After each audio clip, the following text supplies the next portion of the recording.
अस्सलाम वालेकुम दोस्तों।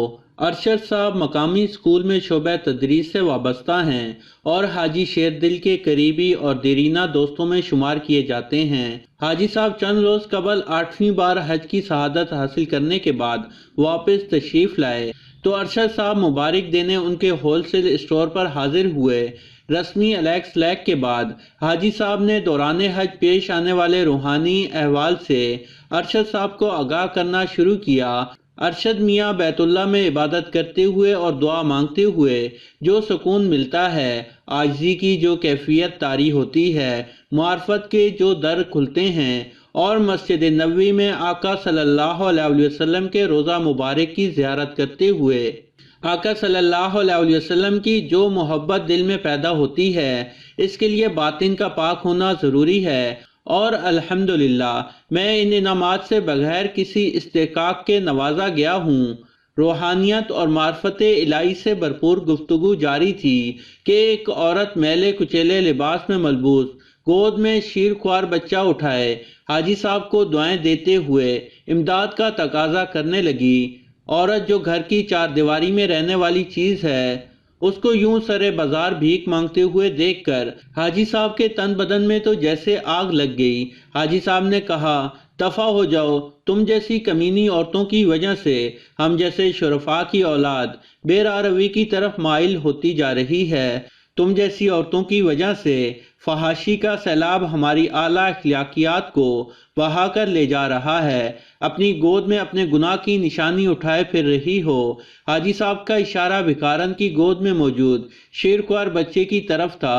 अरशद साहब मामले की संगीनी को भांप गए और झट से 10 का नोट जेब से निकाल कर भिखारन को देने लगे तो हाजी साहब ने जोश ईमानी में आकर उनको भी रोका और उनके इस फेल को फाशी के फरोग और फाहिशा औरतों की मदद जैसे संगीन जराइम का फतवा दे डाला और अरशद साहब की आखरत की बर्बादी की खबर दी।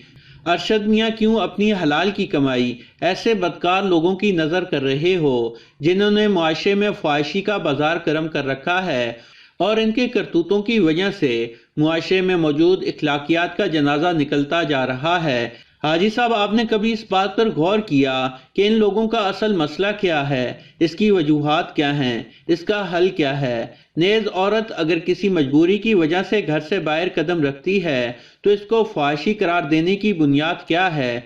हाजी साहब ने गरजदार आवाज़ से अरशद साहब की बात काटी और फरमाने लगे, ये सब इनका अपना किया धरा है। इस्लाम और उसकी तालीमात के खिलाफ जिंदगी गुजारने वाले लोग ऐसे ही जलालत भरी और कमीनगी से भरपूर जिंदगी गुजारते हैं। इन जाहिलों को कोई नमाज रोज़े का ख्याल नहीं। इनकी औरतें बेपर्दा घूमती हैं और नौजवान नस्ल को बेरारवी की तरफ माइल कर रही हैं। मेरा बस चले तो इन्हें हमेशा हमेशा के लिए सफ़े हस्ती से मिटा दूं।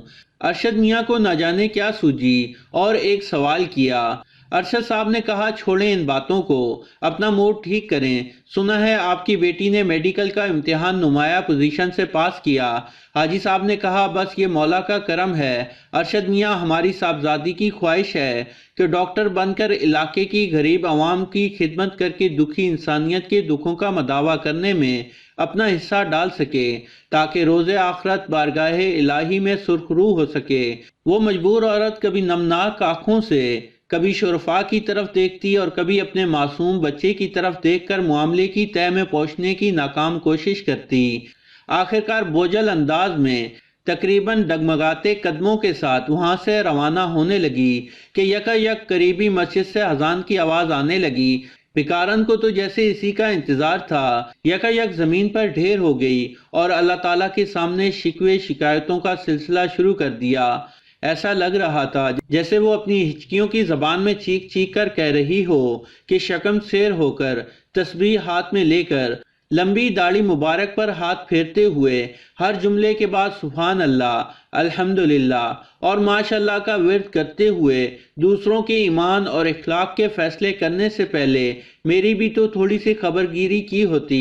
माना कि मैंने आपके मुअज़्ज़ज़ माशरे का हिस्सा नहीं, मगर कम अज़ कम बिनते हवा होने के नाते से मेरे जज्बात व एहसासात की लाश को यूं सरे बाजार न तमाशा बनने देते। वो मजबूर औरत अपने शीरख्वार की नन्ही जान को धूप की तपिश से बचाने की नाकाम कोशिश करते हुए دل ہی دل میں کہتی کہ مجھے تمام برائیوں کا سبب گرداننے کی بجائے ملاوٹ کرنے والے ذخیرہ اندوز ناجائز منافع خوروں کے خلاف آپ کا جوش خطابت کب حرکت میں آئے گا، جو سوال کرتی ہے کہ مذہب کی ناکافی فہم کی بنیاد پر مجھے فحاشی کا مرتکب اور مجرم قرار دے کر دنیا بدر کرنے کی بجائے میرے حقوق کے لیے آواز اٹھانے کا احساس کب پیدا ہوگا۔ جیسے آسمان کی طرف اپنی نمناک آنکھیں اٹھائے وہ مجبور عورت اوپر والے سے شکوہ کرتے ہوئے بولی، اے پروردگار گواہ رہنا، تمہارے فوجدار دستوں کا واحد کام یہ رہ گیا تھا کہ دوسروں کی عزتیں سرے بازار اچھالیں،